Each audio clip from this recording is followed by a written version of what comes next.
cultural transformation.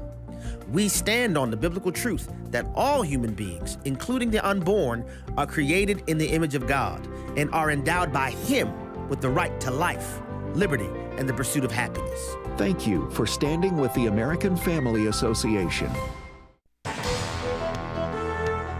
Welcome to Today's Issues, offering a Christian response to the issues of the day. Here's your host, Tim Wildman, President of the American Family Association.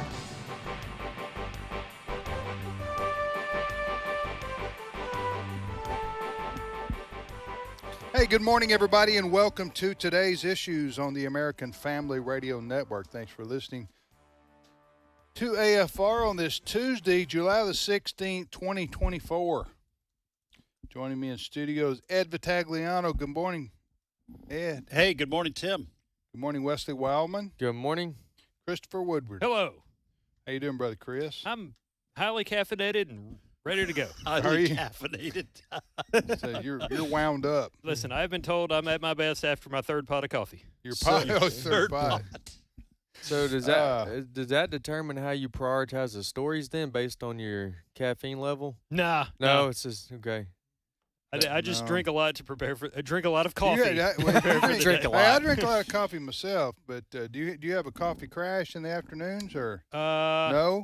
Not so much. I do try to get up. I like to take a little bit of a walk after I eat lunch, and I find that helps prevent the 2:30 crash. Oh, okay. The reason I was asking is because there's some stories we don't need caffeine for, okay? And so there's others maybe so. When you monitor Janet Yellen, briefings and Capitol hearings, you need some caffeine. You need some caffeine to keep you awake. Yes. So you're just not into the hour-long discussion of interest rates. No. I'll do it for you, Tim. But you do need some Java on those days. Janet Yellen. It's like listening to NPR on slow motion. Right. On slow motion. Yes. Wow. Bada boom. All right. So today, ladies and gentlemen, Dr. Frank Turek will be with us in a few moments. So if you want your dose of fast talking New Jersey boy, Frank's coming your way. The Frank train. He'll be a counter to these slow-talking Southern boys that you have to listen to every day. Is he from New Jersey? Yes. You know that what you just mocked is actually a lot closer to what we really sound like. Yeah, but we take a more professional approach. We try. We try on the radio. We try. But it's pretty close. What is it? Why did I, as a native Southerner, have to use a fake Southern accent That's there? I was saying that you weren't that far off. You could have just kept going. That's a little bit of a mystery, isn't it? Huh? Well, listen. You do that. You I exaggerate make fun of my own Boston accent, which I don't have much of it left anymore, I don't think. But depends on certain words. Certain words. Yeah, accent words, yes. Yeah. Which I guess they kind of. Hey, I need you to upgrade me on the, fill me in on some good. How I'm supposed to. I'm going to Boston. Yes, this coming week. Oh, boy. Another week, Allison, my wife, and I will be in Boston. Nice. Yeah. We got some sightseeing we want to do. I saw on my phone because I have I keep calendar stuff. Yeah. And I saw Sunday. I was trying to decide, am I supposed to change my contacts this week? I have that on my calendar, and then I saw for the week Tim in Boston. So I know. I prepare. I'll be hosting the show, et cetera, et cetera. But I thought, good for them. They're going to love it. So I'm happy for you. Yeah, we got to get some. Ed, tell them everything not to say. But tell them to say it. All right. Well, then don't say you're conservative. Yeah. Say you're Christian. And you should I'm just going to say I love taxes. Yes, right. I don't know. I'm with you. I'm one of you people. That's it. I'm blue as you can get. That's it. I want the Massachusetts state legislature to raise taxes. Raise taxes here in Massachusetts. I just was hoping you'd get him in trouble, and he'd be like, "Wait, Ed said to say that." You know what I mean? Well, you can say the Boston Red Sox are a bunch of weenies. I'm going to Fenway Park. Yes. You're going to Fenway Park. You know I am. Yes, that's we're part of our trip is to go to baseball game at historic, and that's with the capital H. Yes. Fenway Park in Boston, Mass, because that's the oldest baseball stadium in America, and I've always wanted to go And you've to a ball game there. grew up loving baseball. Oh yeah, I've never been there. I've been to Wrigley. The first major league game I ever saw was in Wrigley. I want to go to Wrigley Field too, but yeah, but then you have to go to Chicago. Fenway, Then you have to go to Chicago. Well, you go to Chicago. I'm going to take 2 cars because I know one of them will be jacked. You know what I'm saying? Yeah. So anyway, looking for But I've already. If you you might not have been guess, paying attention, but I already told you some things you should. Yeah, absolutely. Cape Cod. Yeah. Oh, you got to go to Cape Cod if you want to see the beach. Use the word wicked in the sentence. Okay, so it's gonna be a fun time. We're looking forward. Dunkin' Donuts is wicked awesome. Yeah, but I'll send you a text with pictures. There's that one word. Park. Wicked awesome. Wicked awesome. Yeah, so you can send me a picture in Fenway. Yeah, Fenway. That's wicked awesome. That's Boston. Yeah, and New Hampshire. It's a lot of New England, Maine, New Hampshire. They love that I word. grew up, everything was wicked. Then I became a Christian, and I became conflicted. Right. Am I supposed to use wicked as a not or wicked is it's kind of like using the word bad. Remember, everybody uses the word bad to mean good. That was bad. He's bad. The first, he's good. The first golf lesson I ever had, the guy said, "Yeah, I coached this one kid one year, and he was so blah blah, and he hit the ball stupid for." Oh, stupid. And I was like, "Wow, wait, it just he's stupid." Yeah, I was like, yeah, I guess so. Yeah. I think Michael Jackson started all this. Yeah, because I'm bad. Remember that? Mm-hmm. Oh, yeah. Actually, for years I thought he was saying I'm fat. No, that was Weird Al. I don't think that's there's Weird Al Yankovic. Weird Al. He did a parody on that. Yeah, that's back when I'm fat. Yeah, you couldn't do that to more. No, you couldn't. No, you Be couldn't. canceled. You couldn't. You can't even say the word FAT right anymore. As good radio as this is, I feel like for our audience, we need to probably get to some. Are they ready for us to move on? Yeah. All right. Well, get them well, we might as well bring on Brother Frank because he's here and waiting. And Dr. Frank Turek, host of Cross Examined, heard weekends on American Family Radio, is on with us Tuesdays usually as he can be. He doesn't have better things to do. Yeah. He'll be on with us. All right, Brother Frank, how you doing? I'm doing just fine. I didn't realize you couldn't say fat anymore, though. Well, I don't want you saying I'm fat. I think you know. And if you say fat, you can't. You can say fat, but you can't look at a person while you use the word fat. You have to look the other way. Yeah. All right. So, Frank. Yes. By the way, what you been up to this summer? Nothing. I'm fat. See, he's from New Jersey. You see how he said that? From Jersey. Yeah, Jersey. Jersey. What's a word they use in New Jersey, Frank, that's unique? Forget about it. Forget about it. Yeah. Forget is that? You've used that one.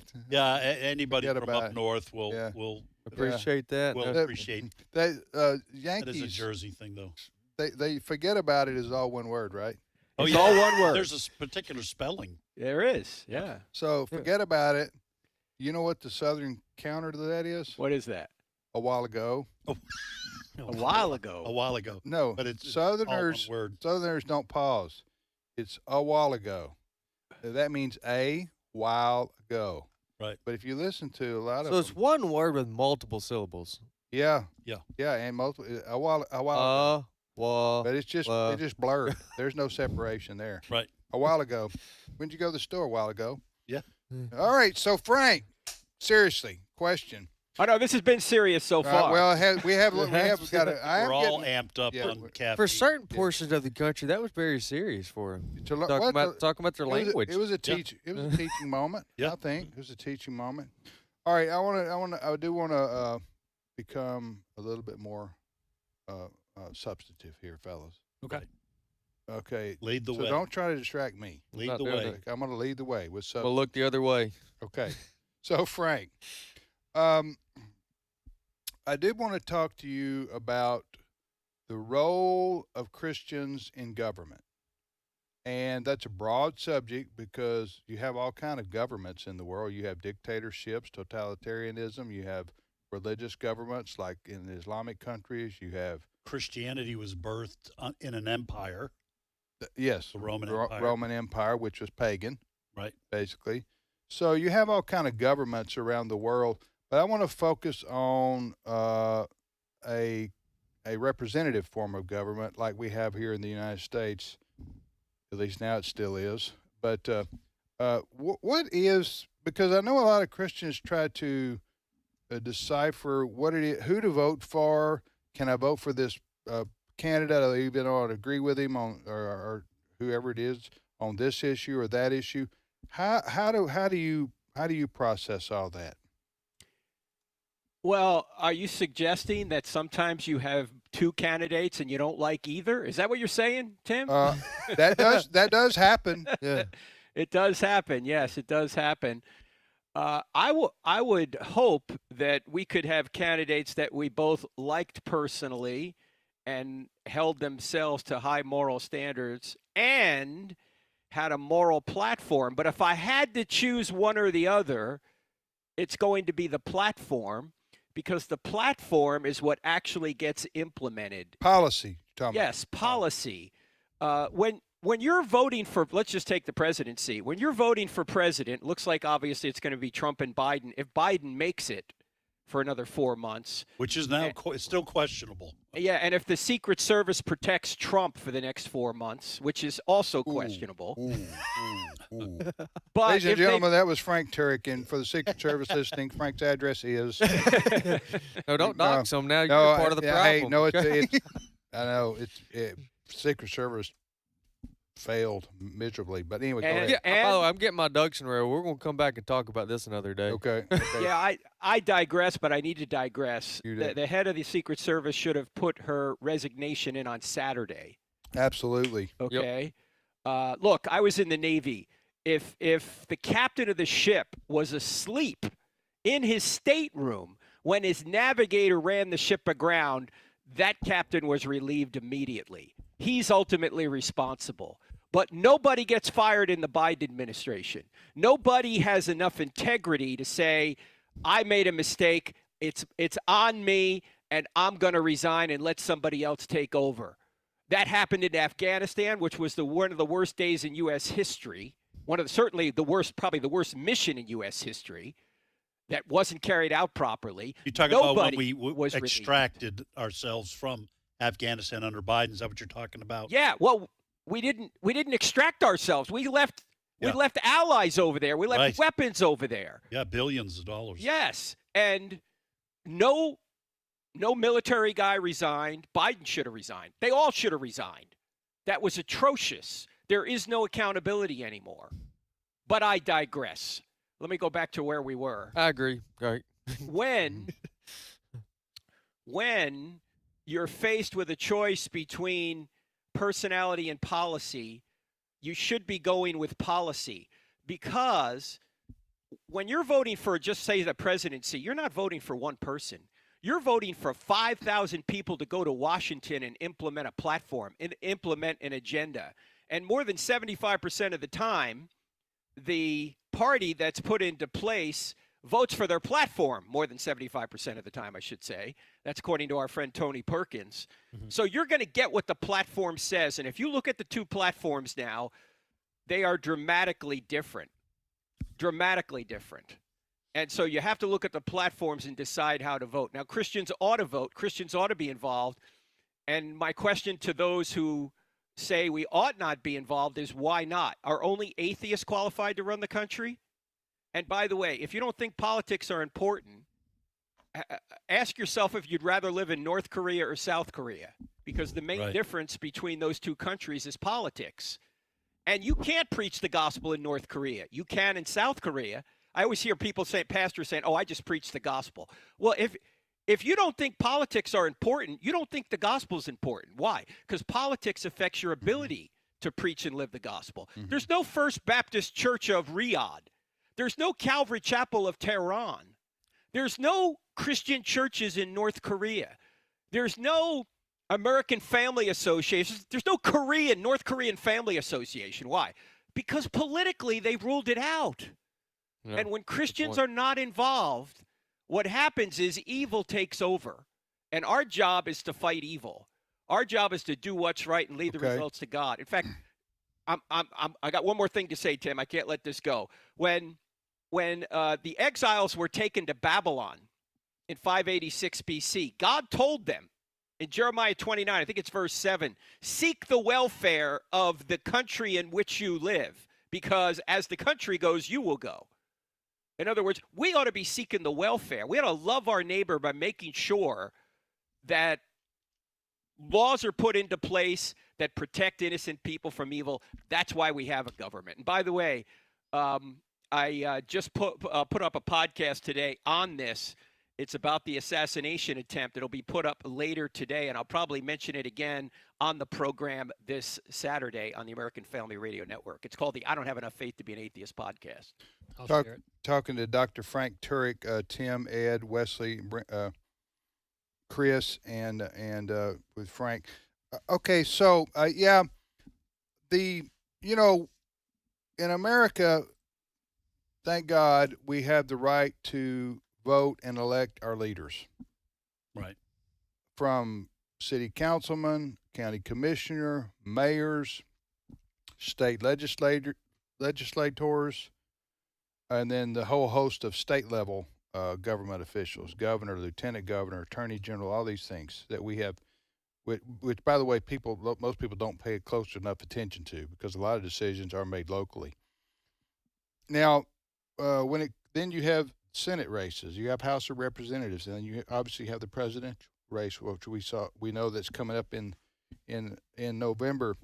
But I guess, Frank, sometimes, let me just put it this way. Back in let me just tell you my personal experience. Can I share my heart, Ed? Absolutely. Okay, we encourage that here. Share my heart. I love it. Share my heart. Back when Pat Buchanan ran against George Bush, you remember that? Y'all remember that? Well, yeah. Wesley and he Chris tried to primary him, yeah. Yeah, he tried to primary. Well, I believed everything Pat Buchanan did. Mm-hmm. He was awesome. He was wicked awesome. He was wicked awesome. Okay, and I thought, man, I can get behind this guy. All right. Well, he didn't win the primary, and he really never had a chance because George H.W. Bush had all the money and the backing of the party and everything like that. So I thought after Pat Buchanan didn't win, I thought I'm not compromising. Okay. Yeah. I'm not going to vote for George H.W. Bush because my guy didn't win, and he's more moderate than I am, and so I'm not going to. You see what I'm saying? Yeah. So I ultimately changed my mind on that because I said, you know what, I gotta have to vote for the guy who's not gonna fight against me. Right. He may not be as fighting for my views as much as I want him to, but at least he's not hostile. Right. Right. Right. You see where, and so I reasoned with Tim. Within thyself. Within myself, I shared my heart with myself. Yes. And I said, you know what, I'm going to vote for George H.W. Bush because he's the best choice of the ones who realistically have a chance to be elected. Right. And I went with that. So, but every election cycle for a lot of different races, that we all struggle with who do we vote for, and then if our guy doesn't win, do we vote for the other guy who we were just against? Right. Right. Because we want, or the other woman, whoever. Because we see the other side as worse, even worse, more hostile. So, does that make any sense, Frank? No, you're right on, because you're never going to get anybody that agrees with you completely. So politics, to a certain extent, is let's pick the lesser of two evils, right? You're not going to get everything you want. Yeah, but if you say that, a lot of Christians are going to say, what? You're picking between an evil person and you know it?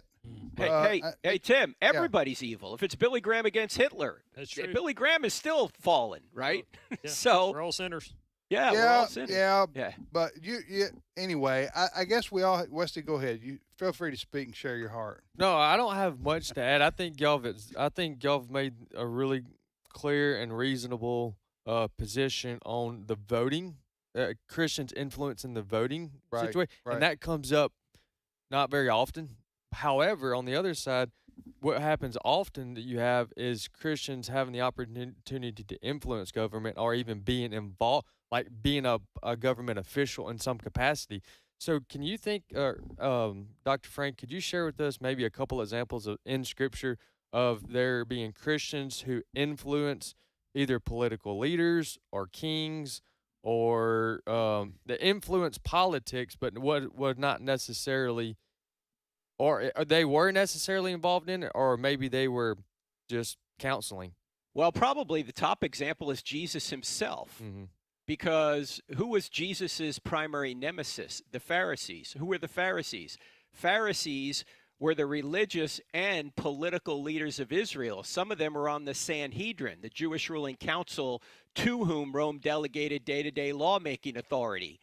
And Jesus went after these people. In fact, it's easy to remember Matthew 23:23. Jesus essentially says to them, You've neglected the weightier matters of the law. In other words, you've tithed your spices, but you've neglected the weightier matters of the law. He was scolding the politicians of his day for basically majoring in the minors. And by the way, that's what we're doing here in America today. The current administration is telling us what light bulbs we can and can't use, but they won't say don't murder your children. In fact, they're encouraging us to murder and mutilate our children. So the current administration is neglecting the weightier matters of the law, the more important matters of the law. And so Jesus himself was involved politically. He went after the politicians of Israel. Then, of course, you can look at the entire Old Testament. Just about every one of the prophets is railing against a king or a nation for what they're doing politically. They're falling away from the truth. So they're all involved to a certain extent politically. And the other thing we have to remember, too, is much of the New Testament, they're dealing with a Roman Empire that they have no influence over. So it's not like there's a lot of examples. But, of course, Paul used the political situation to his advantage when he asked for Roman guards, when he asked to see Caesar, to appeal to Caesar. So he's using the political situation at the time in order to advance the gospel, and we have to do the same thing. Amen. Yeah, what do you think about all this? Well, I'm with I just gave an amen, so I hope you're agreeing. I'm with you fellers. Fellas. Oh, listen, there in the book, I tried to look it up while this conversation was going on because I couldn't recall. There are minor figures mentioned in the book of Acts who are Christians who are of Caesar's household and this position and that position. So there were Christians in the government. And I would also add we have to remember that there are rare exceptions of cultures that had the liberty for ordinary citizens to be involved. I'm thinking of the Greek city-states, the Roman Republic before it became an empire. There are a few other examples scattered around. The pagan Vikings, for example, they basically ran, each tribe kind of ran themselves and no one ruled over another. So there are those examples, but for the vast majority of human history, people have not been allowed to govern themselves. So it's no surprise that there's no handbook in the New Testament that gives instructions to Christians on how they should behave while they're living in a representative republic. Okay, so we kind of have to extrapolate, I think, Frank, yes, from the New Testament to draw some of these principles, right? Yeah, I agree with you. You have to go. Can you stay? Sure. Yeah, I can stay a few more minutes, yeah. Okay, and grace us with your presence. I always wanted to say that to Frank. Okay, so that's a very fat comment from you, man. We would ask, ladies and gentlemen, we'll be back in a minute, so don't you forget about it. Okay? We'll be back in a minute with more with Dr. Frank Turk. Also, we're going to talk more about vice presidential choice, J.D. Vance. Yep, like him.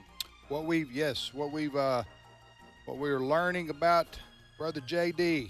We'll be back momentarily.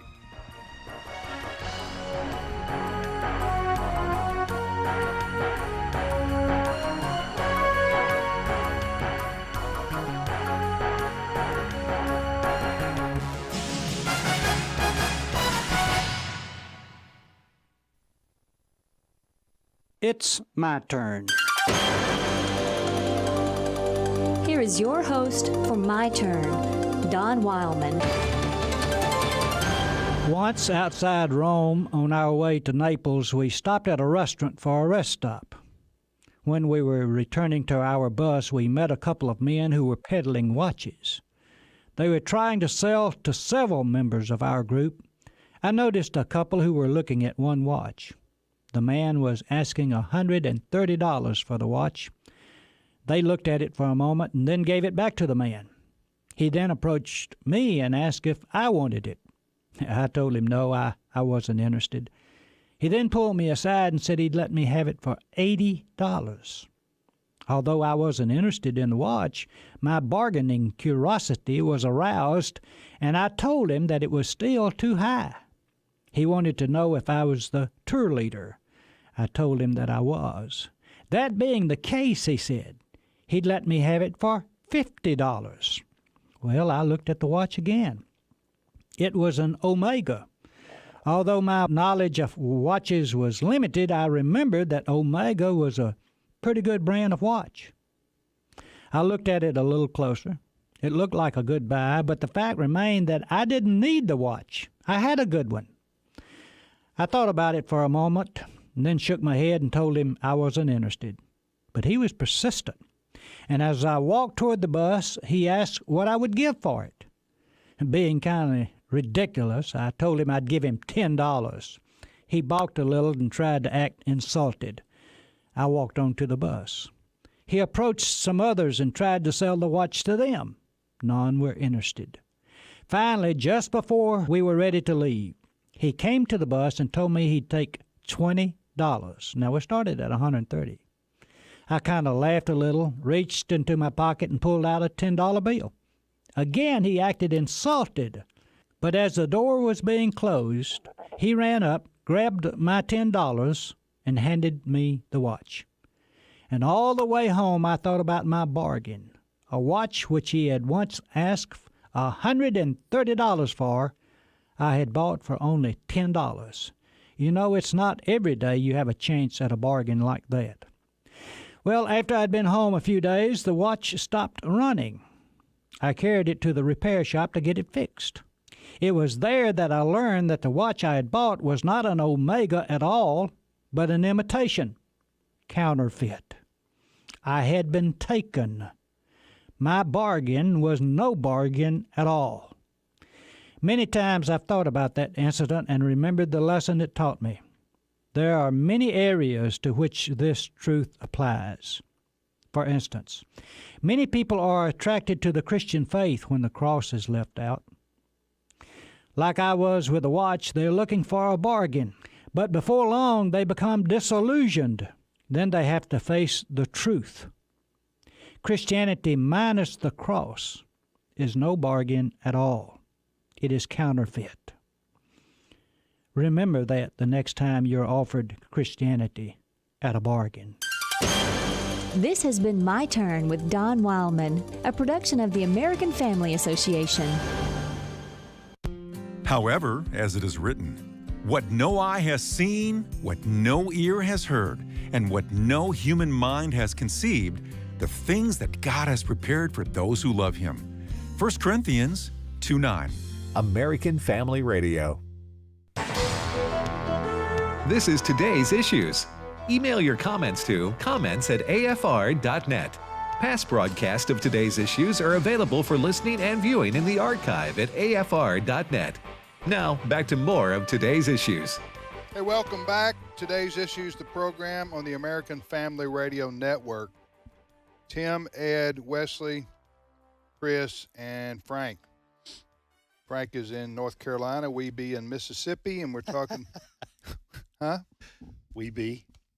And, all right, Frank, I mentioned the name J.D. Vance, the junior senator from Ohio, who is now Trump's pick to be his vice president. What do you know about him? What do you think about him? Well, I know that, he's the author of a book. I think it's called Hillbilly Elegy. Elegy? What is it called? Hillbilly Elegy. Yeah. And that book is like 7 or 8 years old. It's a bestseller. He apparently was brought up very poor, in a very poor home. I think he was brought up by his grandmother, if I'm not mistaken. And somehow he went from a rags to riches story. He was 4 years enlisted in the United States Marine Corps, hoorah. And then he got a bachelor's degree at Ohio State in only 2 years, went to Yale Law School. I think he was the editor of the Yale Law Review. And then he was a venture capitalist, I think partially under Peter Thiel, who started PayPal, and out in Silicon Valley, out in the San Francisco area.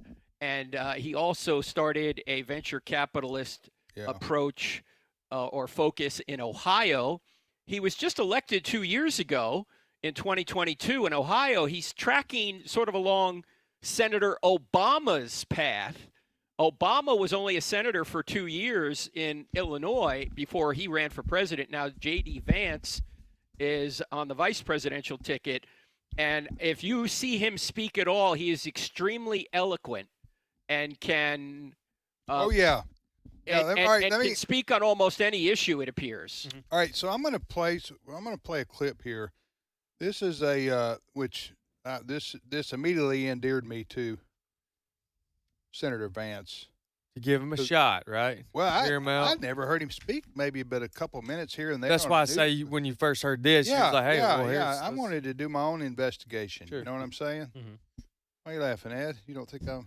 You and investigation is what made him laugh. No, it's just the way you're always phrasing things. Yeah. So anyway, like I'm just I missed that. Going to speak. For a couple of days, I thought it was the hillbilly eulogy, and I kept saying, "Hey, have y'all read the hillbilly eulogy that J.D. Vance wrote?" An elegy is a story. Poem. Yes, story. I posted the definition. All right, I'm going to play this clip that this is from J.D. Vance. I think he had already been elected to the Senate, but I don't know because it was on a podcast on a video on Twitter. Right. Formerly known as X, formerly known as Twitter. That's where I got this from, okay? I don't know who this podcaster is, but it doesn't matter because it's a clip of Senator Vance, now DP candidate Vance. Right. Giving his philosophy on the federal government, okay, and the bureaucracy, some call it the deep state bureaucracy in Washington D.C. And listen to what he says here. So a lot of conservatives have said we should deconstruct the administrative state. We should basically eliminate the administrative state. And I'm sympathetic to that project, but another option is that we should just seize the administrative state for our own purposes. We should fire all of the people. I mean, I think Trump is going to run again in 2024. I think he'll probably win again in 2024, and he'll win by a margin such that he will be the president of the United States in January of 2025. I think that what Trump should do, like if I was giving him one piece of advice, fire every single mid-level bureaucrat, every civil servant in the administrative state, replace them with our people. And when the courts, because you will get taken to court, and then when the courts stop you, stand before the country like Andrew Jackson did and say the Chief Justice has made his ruling, now let him enforce it. Because this is, I think, a constitutional level crisis. What do you think about that, Frank? Is he an anarchist?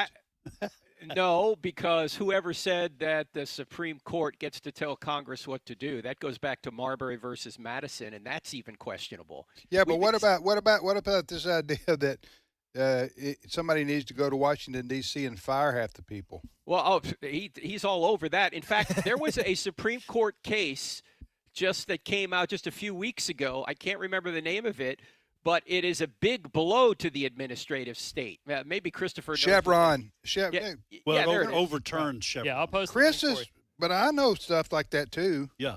So it's called the Chevron case decision. You need to read it. Well, it involved the Chevron case.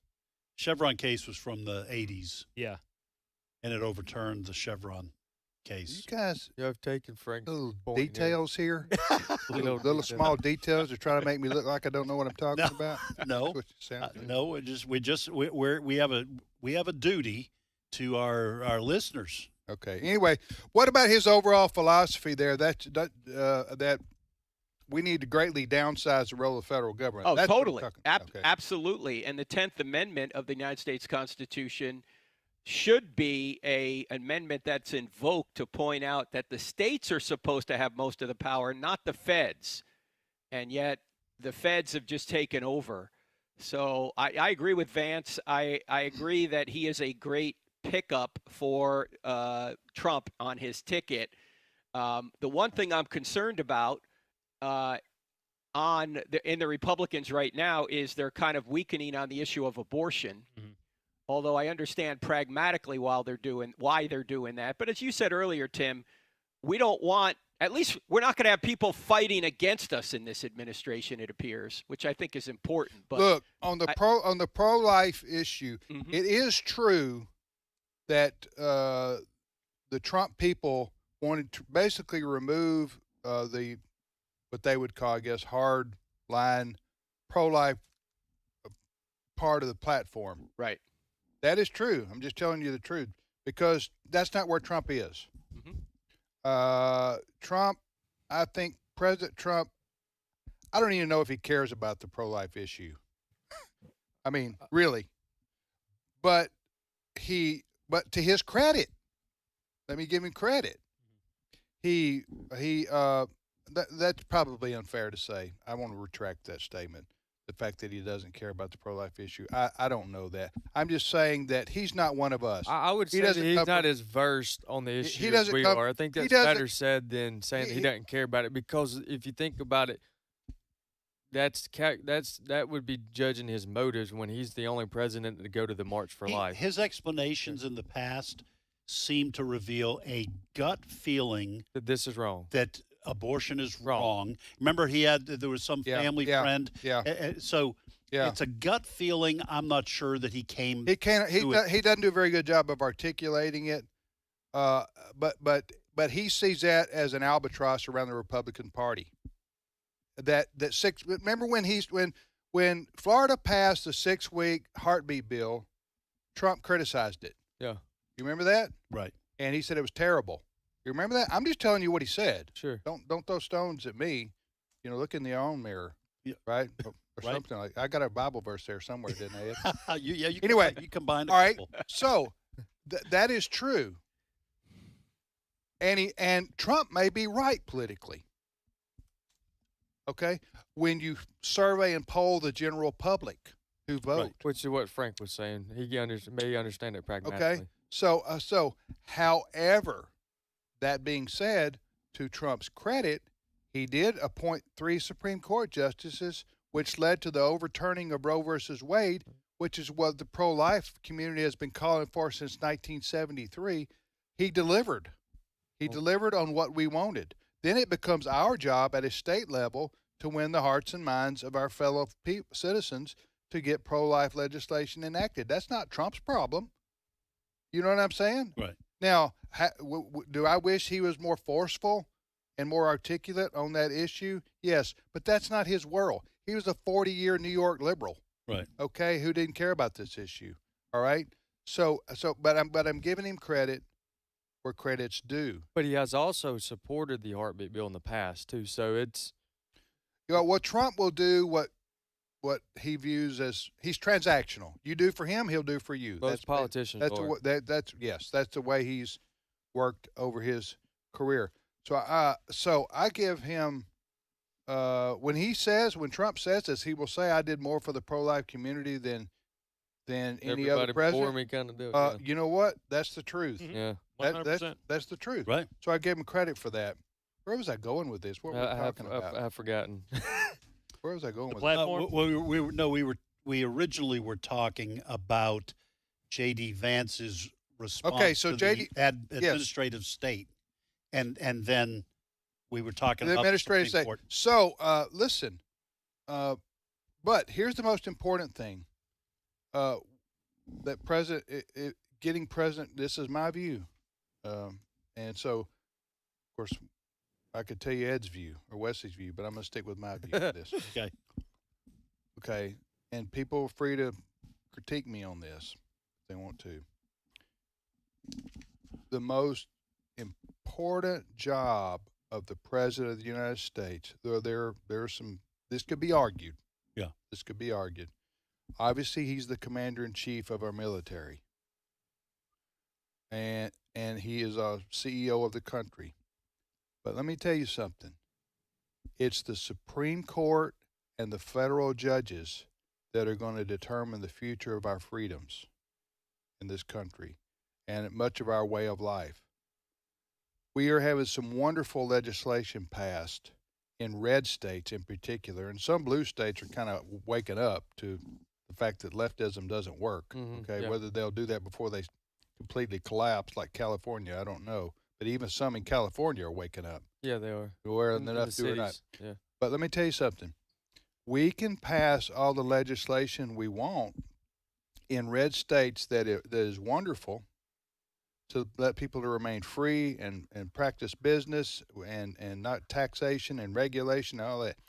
But if we lose the judges, they will these lefty federal judges, Supreme Court justices included, they want to dictate to red states what they can and can't do. They long for that opportunity. Y'all correct me if I'm wrong, okay? So who's going to appoint federal judges for the next 4 years? Is it going to be Donald Trump or Joe Biden? All right? Because it's going to be one or the other. And, that's what Tony Perkins said in 2016 when he spoke at the convention. He said, we're not just picking a president. We're picking Supreme Court justices. Right. We're picking federal judges, bureaucrats, on and on. Let's get Frank. Let's get Frank back on. No, I was going to say that's a great point, Tim. And the other advantage of Trump on this is that since he's not an insider politician, he doesn't have all these political people that he knows that he has to dole out favors to.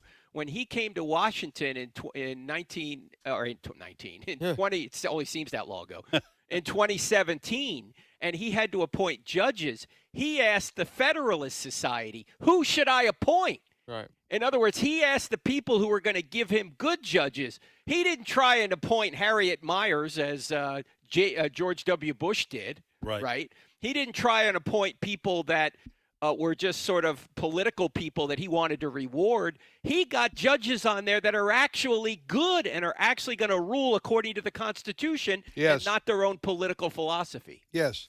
So, and that is the best thing. One of the best things that Donald Trump did as president is appoint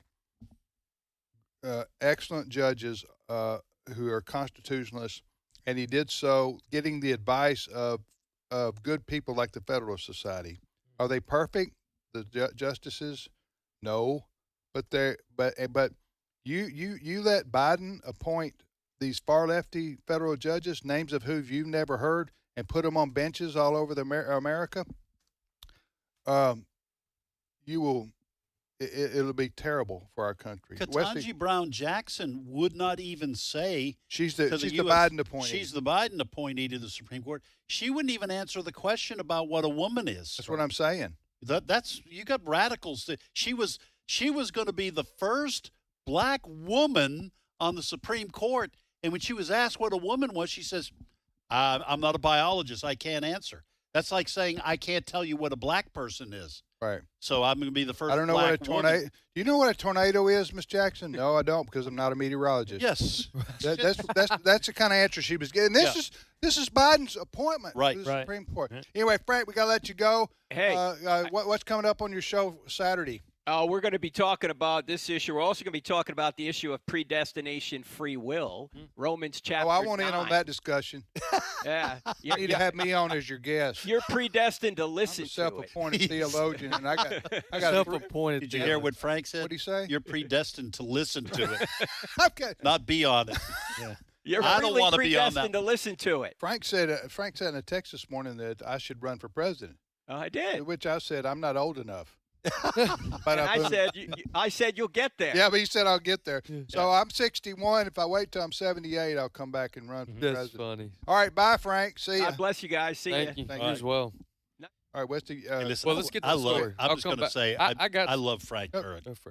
Yeah, Dr. Frank Turek. We're blessed to have him. Well, I can say what I was going to say quickly about free will and predestination. No, sir. I got 30 seconds. Go. So, there's just so many right now with a few months and just looking at the Biden's term in office. There's just too many really big issues for me to pick one in a priority order. However, if I had to pick one, or if I just had to pick a top 5 or pick 5, for me personally, like me, it's judges. For me personally, and I don't want to Share get your heart. into 30 minutes. Yeah, share my heart. 30 minutes of why this is, but I'll just tell you what it is. It's the border. Okay. For me, it's the border.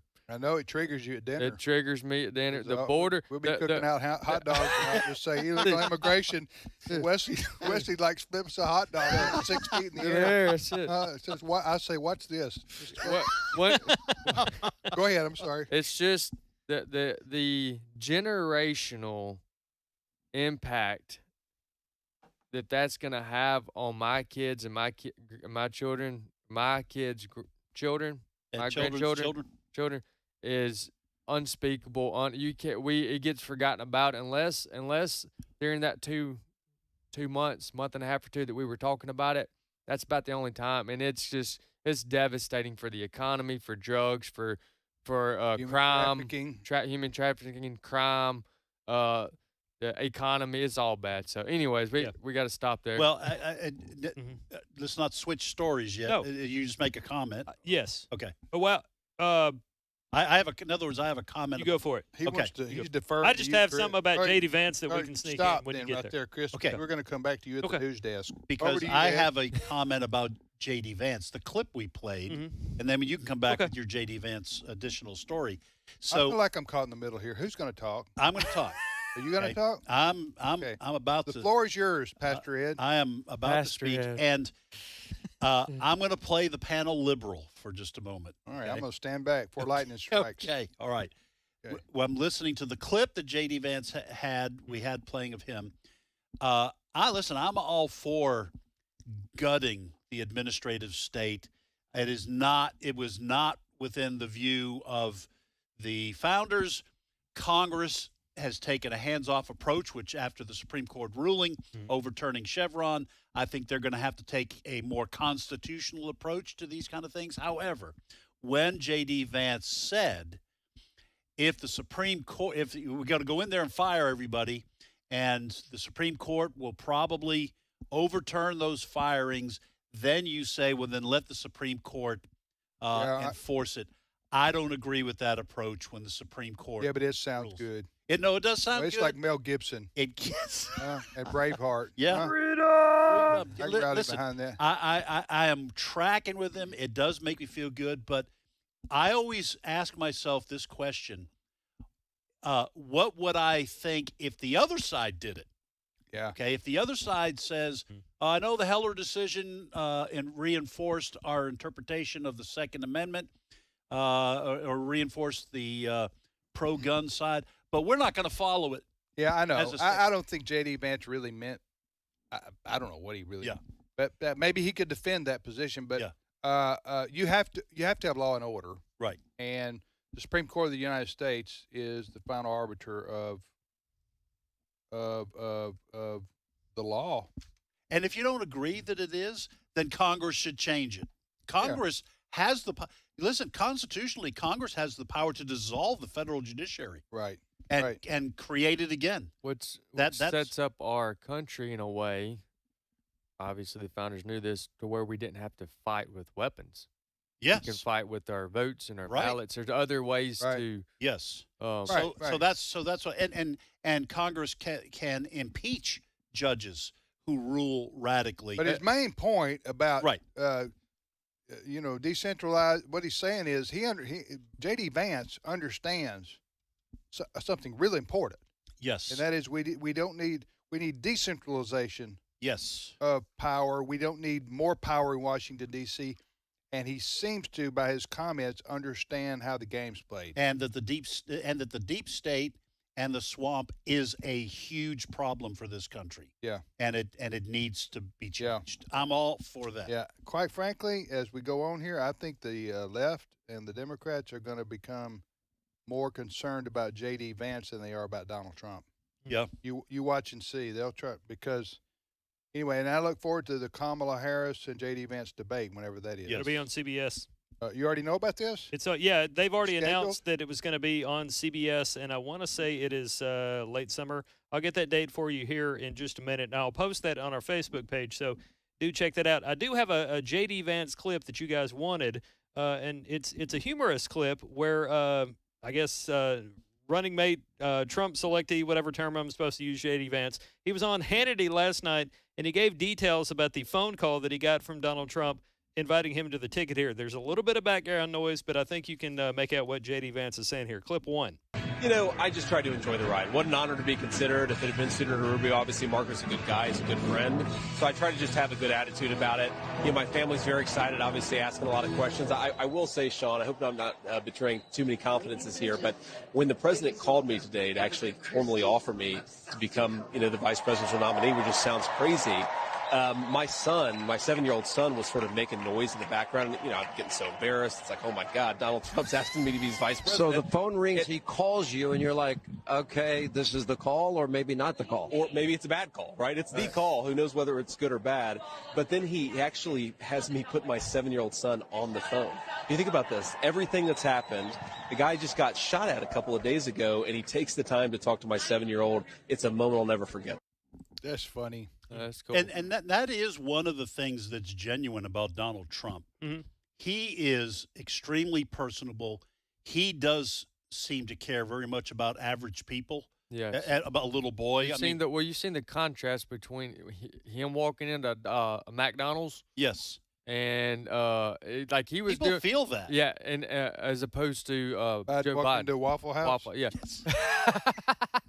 He did walk into the Waffle House. Yeah, he did. Do you remember? Debate. Do you remember former President Donald Trump when he just a couple months ago he walked into McDonald's and he was breaking all Secret Service protocols. Yeah. He was like going around back giving hugs, high fiving. Yeah. You're like, oh, well, you know, there's a certain, you know, but his idea was, man, we just what can we do to make more money? People perceive that. Yeah. That's what I remember one of the determining factors in the very extremely close 2000 election between George Bush and Al Gore, which was, remember, folks, we're down to hanging chads in Florida, okay, is that a lot of people said George Bush is just the kind of guy you'd want to sit around and have a beer with. Yep. Okay. I remember that. Not a Bud Light. Not a Bud Light. That was before that. So he seemed like a real person, regular person. Al Gore seemed like a policy wonk, a professor who was kind of wooden and not, you know, he's the kind of guy where you leave the door open too long, go out the back door. He's going to lecture you about your carbon footprint. And I think people feel that way about Donald Trump. Yeah. They feel this is a regular guy, even though he's a billionaire. I do have a date, kind of, in terms of when the debate is going to be between Harris and Vance. What's that? You have a date. You're married. Oh, I do have a debate. This morning, USA Today says it could be July 23rd or August 13th. However, back in the spring, it said it could be September 3rd. So at some point this summer, Vice President Harris and J.D. Vance will debate on CBS.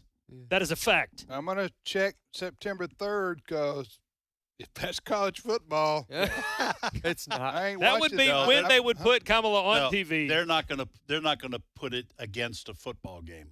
I don't think. Well, because I think they know who wins is Labor Day. That's a Monday. Yeah. So it's going to be the second would be college football. I have posted the links to the different dates that people have claimed it would be on. All right, so don't forget. I know why J.D. Vance wants to be VP. Why? Because he's got 3 small children. Yes, and he cares about what happens to him. Well, and he also wants an excuse to get out of the house. I know what he's doing here. I'm sorry, dear. Sorry, honey. I want to be home to help you change diapers, but the world needs me. Yes, the president called. The president of the United States. Where were you? I've been needing. You go bathe. You go give those 2 a bath. Honey, I was at the White House. Let me tell you what happened when you were at your job. Right. Right. I don't care what house you were at. Job. JD. Yeah. All right, so we'll take a timeout right here and be back in 5 minutes with more of today's issues on the American Family Radio Network. Stay with us.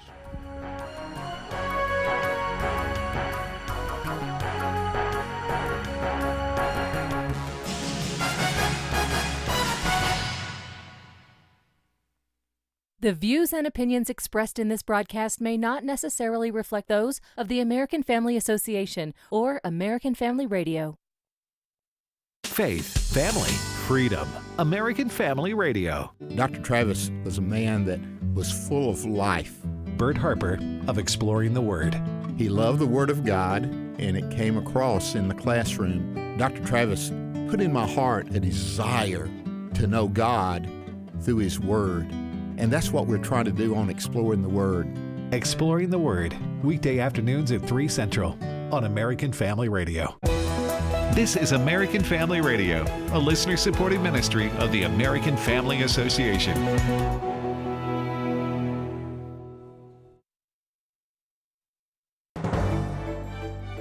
American Family News, I'm Rusty Pugh. Secret Service continuing to face pressure over their handling of security around former President Donald Trump's Pennsylvania rally, where he came under fire from a shooter.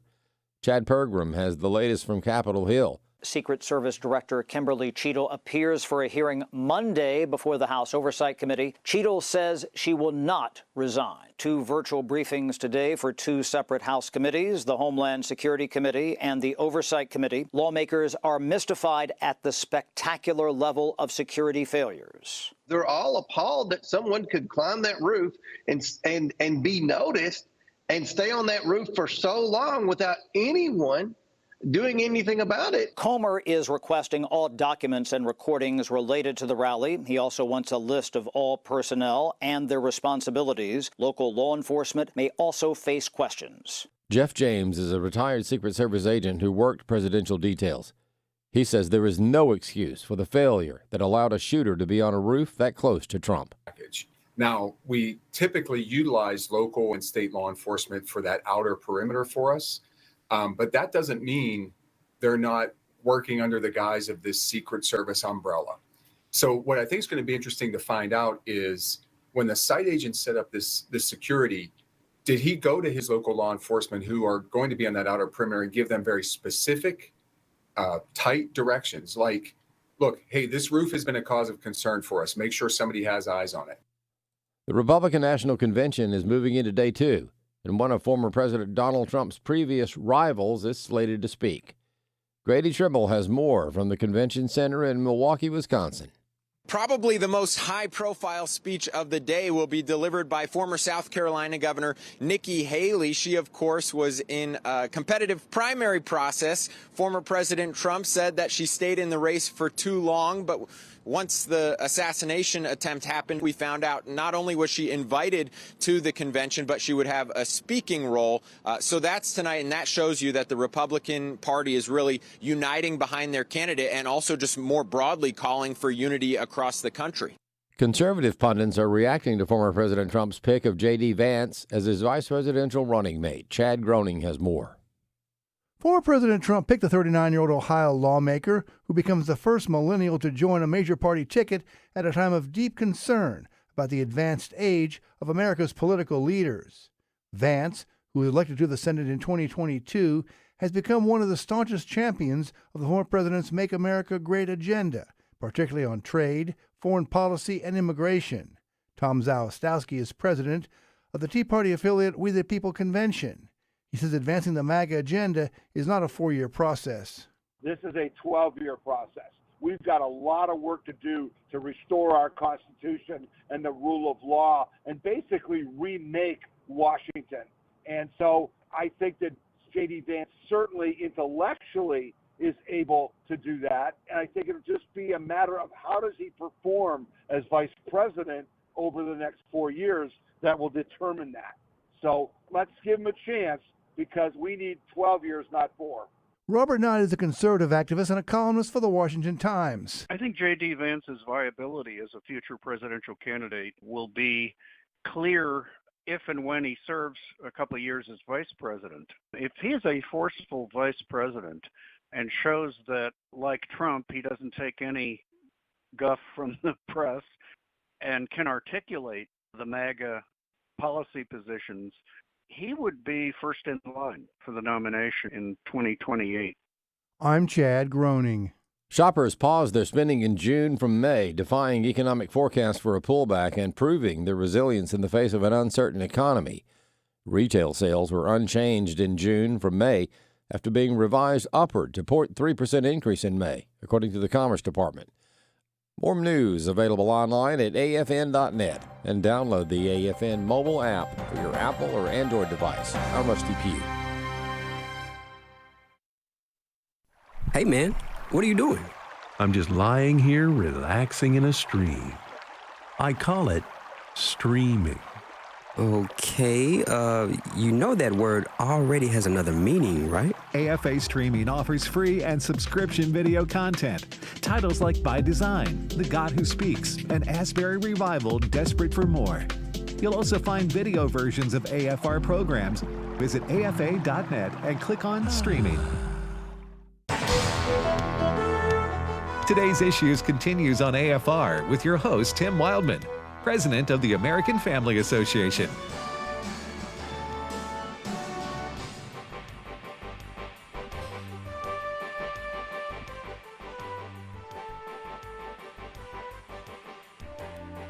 Hey, welcome back, everybody, to today's Issues on the American Family Radio Network. Tim Wildman with Ed Vitagliano, Wesley Wildman, and now Steve Paisley Jordahl. Good morning, brother everybody. Steve. Hey, before we dive into your subject matter, of which you've got a lot to talk about today. I got You're loaded. He's loaded. Stuff, man. We say this sometimes at the top of the broadcast, but I feel like we need to say this. Okay, this is a live radio. We do prepare for the show, right, despite what people may think. we don't just walk in here and wing it, freewheel it. But on matters of the Bible and Scripture, we want to be theologically pure. Mm-hmm. We want to teach the truth. Amen? Amen. Can I get an amen? Amen. Amen. So, that's what we strive to do with our Bible teaching radio programs, with the comments and things that we say and do here. We understand we have spoken about diversity. We have a diverse listening audience in terms of denominations. And we're diverse here at AFA. Yes. AFR. Yes. In terms of that. Denominations. Denominations or non-denominations. Right. And different Republicans and Republicans. We don't ask. That's not the denomination I'm talking about, Steve, but yeah. Well, I think we have more conservatives who happen to vote Republican, right? Yeah, I agree. However, so we have a lot of different viewpoints represented on our staff of over 100 people within the Christian community. Right. Okay, so, but that's and I think Ed's wrong. I just want to let everyone what Ed say? I don't know. About what? And you think he's wrong about theology? You go to the chain church, he does. Just kidding. I'm kidding. Yeah, that's so my joke. Can't disagree with him too much. I'm joking. We don't joke here, Wesley. Okay. This is a serious program. I agree with all things Ed says. Yeah. So, who's your daddy? That's what I would say to you, because whoever didn't raise you right, because you keep interrupting people, and I don't do that. And that's Tim. I said you need to follow my example. Okay. So, but my point is, that's our mission statement, so to speak. It's not our official mission statement, but what I've just described. Now, when it comes to politics, all right, and government, we try our very best here to apply biblical principles to whatever policy discussion that we're talking about. Sometimes that's hard to do, right? Because I don't think the Bible talks about about Social Security. Right. Okay? Yeah. It doesn't say in Romans, right. And this should be your position right. as a Christian on Social Security. You tracking with me, as Wesley says? So, when it comes to politics, government, those kinds of things, we need to allow some grace to one another to disagree on what's the best person to elect, what's the best policy to promote. You know what I'm saying? I think and to add to that, you mean specific. I would agree. I would add to that by saying personally that would mean not to divide in the sense of fellowship, meaning bread or that's and I'm talking about this too. Compromising. You vote for this person or that person, and your friend says, "Well, you're a compromiser." Well, I'm going, yeah, politics is about compromise. Right. And always has been. Especially in a democracy or a representative government like ours, where the general public votes for things. This ain't a church election, electing elders. This is the general population. So when you're dealing with that, you have to allow, to me, I call it grace. You have to, with people. Does that make sense? Yes. Okay, go, Steve. All right. The Secret Service has been taking a lot of heat over what happened Saturday in Pennsylvania for a number of reasons. But there's always been this question about the building. It's 130 yards away, and how'd the guy get up on top and everything. I got to tell you, the rot starts at the very top. This is the head of the Secret Service. Kim Cheadle? Kim Cheadle. This is what she said. She said the agency knew of the security vulnerabilities of the building where Crooks was, but a decision was made not to put anyone up on top of it. Instead, there were security personnel inside. This is a quote. That building in particular has a sloped roof at its highest point, and so, there's a safety factor that would be considered there, so you wouldn't want to put someone up on a sloped roof. So, the decision was made to secure the building from the inside. They didn't have anybody up on the roof because they were afraid of a workers' comp claim. Yeah, the more information that comes out on this, I think the more the pressure is going to build for Kim Cheadle to resign, because this is a disaster. Now, we were talking internally, and of course, everybody who pays any attention to politics has been talking about this since Saturday, all right? But just the very idea, we've also heard that there were snipers who saw the shooter on the roof, but they were not allowed to engage because they didn't know whether that sniper on the roof, it turned out to be Crooks, was a deputy, a sniper from the local law enforcement. And I'm thinking, if you have the proper protection in place with the Secret Service, you say the only snipers here are going to be Secret Service or FBI snipers. Anyone else on a building with a gun's going to get a round through their head. So nobody else. And to me, Cheadle should have resigned over the weekend. But these kinds of rules of engagement, Wesley, are what led to a presidential candidate and a former president, and probably the next president, almost getting his head taken off.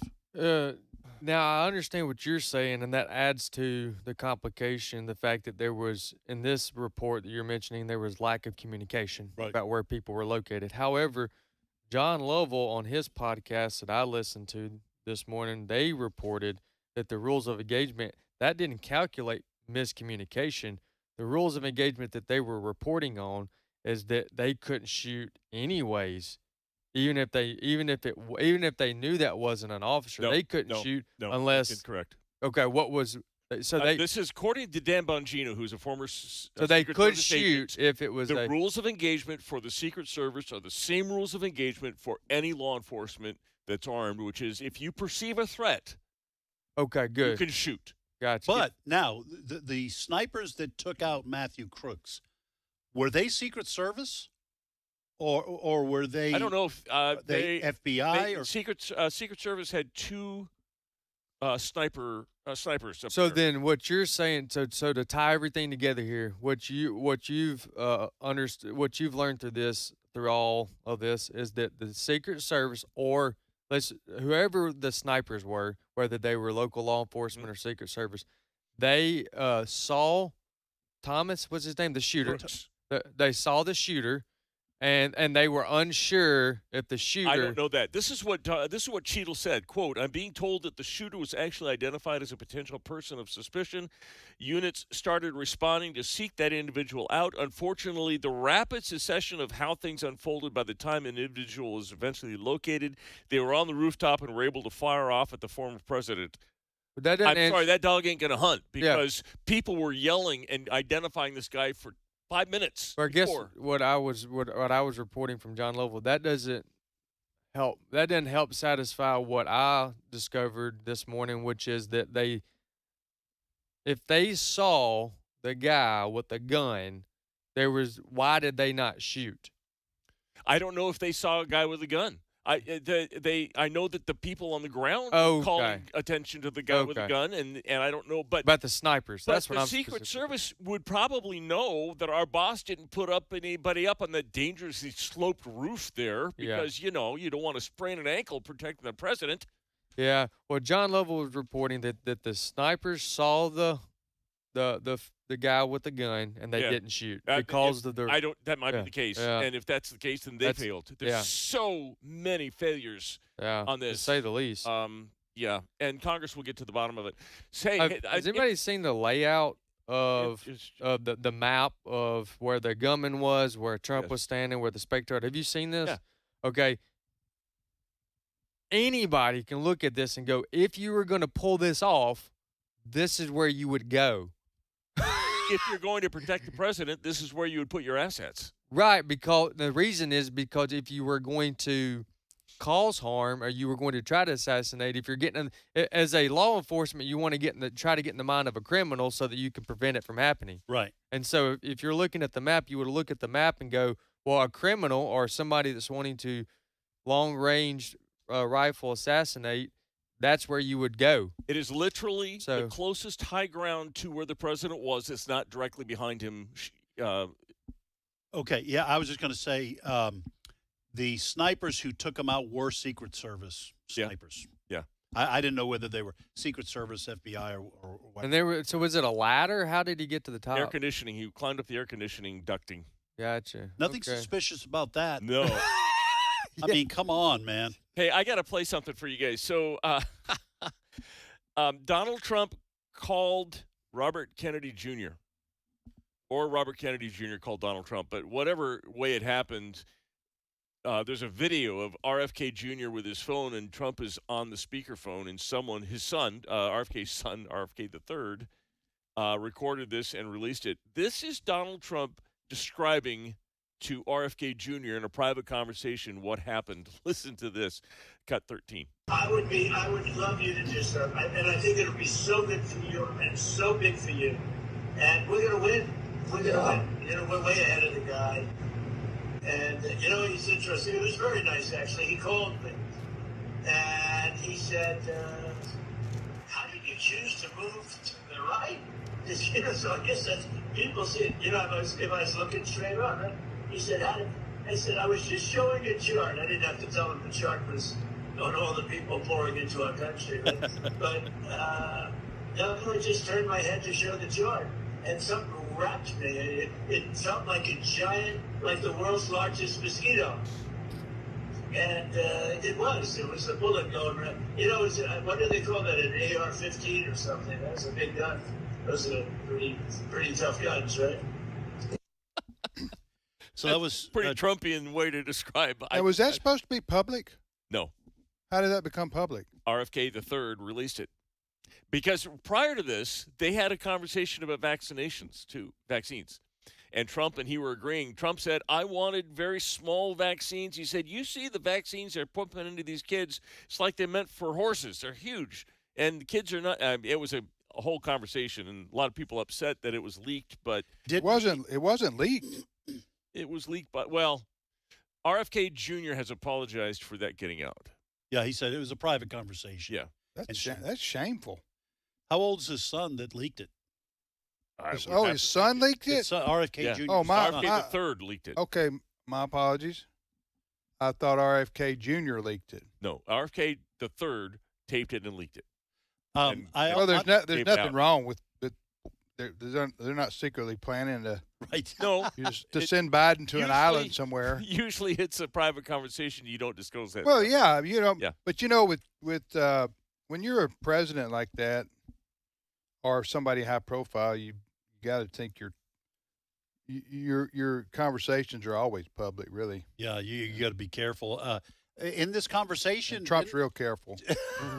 That's how he operates. Didn't President Trump also say to RFK that he would maybe do some. It's kind of at the beginning of that. Maybe he could do some things in the Trump administration. I think they were talking about the vaccine and put him over the FDA. It was something similar, something about coordinating a response to the vaccine or whatever. Because I think Trump is regretting the way that this went. He's saying that he didn't want he never was for mandates. He wanted the vaccine available in small enough doses for people that needed it. Not mandated for everybody. So we've talked about this ad nauseum, and I know there are people. I can bring that part of the conversation in tomorrow if you want. Can I talk now? Yeah, go ahead. Okay, Share your Steve, I appreciate everything you brought to the table, brother. I do want to share my heart. Okay. I'd like to hear. You only get one heart share per segment. No, he doesn't. No, he doesn't. It's every 10 minutes. So let me just say this, and I know there are going to be some people who take issue with my position on this. That's fine. As I said earlier, we need to allow for grace. Yes, that's right. We need to share the love and to be rebuked. And I have to remind people that I'm right. You know what I'm saying? On issues. Listen, with respect to Trump and the vaccines, President Trump, at the time, he's no doctor. Okay, he's not a scientist. He's the president and formerly a businessman. People walk into your office with white coats on and tell you if you don't do A, B, and C, millions of people are going to die. And you know how long you got to decide on what to do? About a week. Yeah. You got about a week, 2 weeks, 3 weeks, something like that. That's what happened to Trump. That is with respect to the vaccines, Trump doesn't work in a lab creating vaccines. Right. He depends on the people like Dr. Fauci and others to tell him the truth. Right. And what the story is and how things work. So Trump, all he did was he said, hey, can we create the vaccine so that we can help people who have COVID or people to prevent COVID? I'm sure Trump thought like we did. This is going to be great. We'll have a shot where people can take it and they won't get COVID. Wasn't that what we were all thinking? And that's what we were told. That's what he was told. Yes. That's what he was told.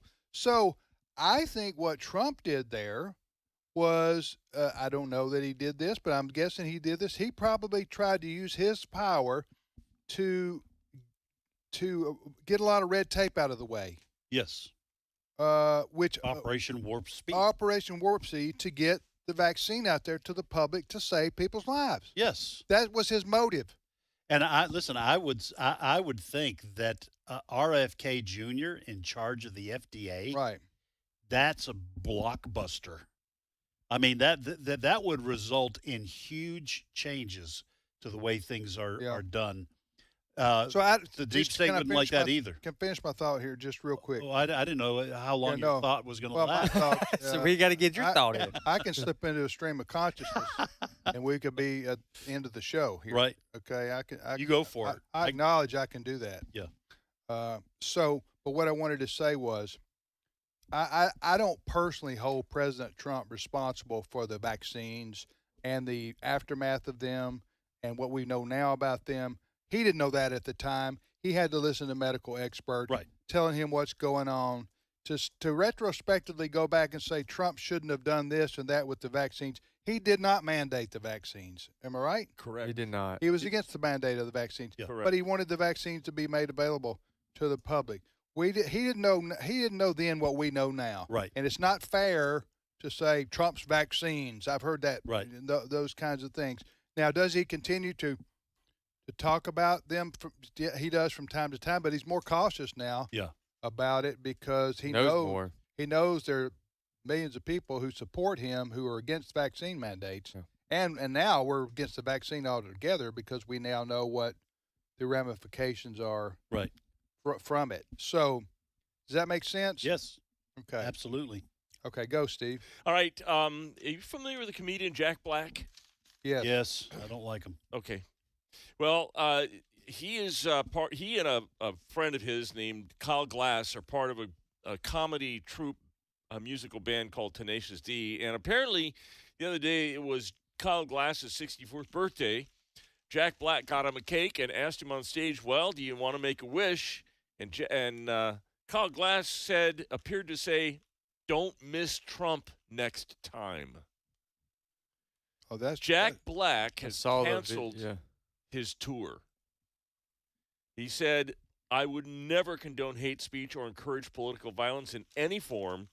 He didn't feel it was appropriate to continue the Tenacious D tour, and the rest of the group's creative plans are on hold. He was blindsided by the comments. Who quoted this? Or who's the quote Jack from? Black is being quoted Who at the said BBC. this? Who said this again? Jack Black said that. He would never excuse condone me. violence. The second part. About so Jack Black doesn't condone violence, is what you're saying? That's what Jack Black said, that he doesn't condone the violence. Right, who was the one that said the original statement? It was Kyle Glass, who's the second member of the There you Tenacious D comedy troupe band. So you have Jack Black, and a lot of people know his name. Yeah. Comedian and musician. I didn't know he was a musician, but anyway. And so he's having a birthday cake for his colleague and friend who's a band member. Yep. Right? And his band members, he asked him, "What's your wish?" "What's your wish?" Jack Black says, and he says, that his band member says, whose name is what? Kyle Gass, G-A-S-S, says, "Don't miss Trump next time." And rightly so. Jack Black is now he didn't say it. Jack Black didn't say it, and he says he's apologetic for it and appalled by it. But still, you know what I'm seeing? I'm seeing stories from around the country where finally people are being held accountable. A lot of people for advocating for physical violence against politicians, other people, in this case, President Trump. And a lot of people get, usually that's accountability for. I say accountability. Usually people get fired on the right.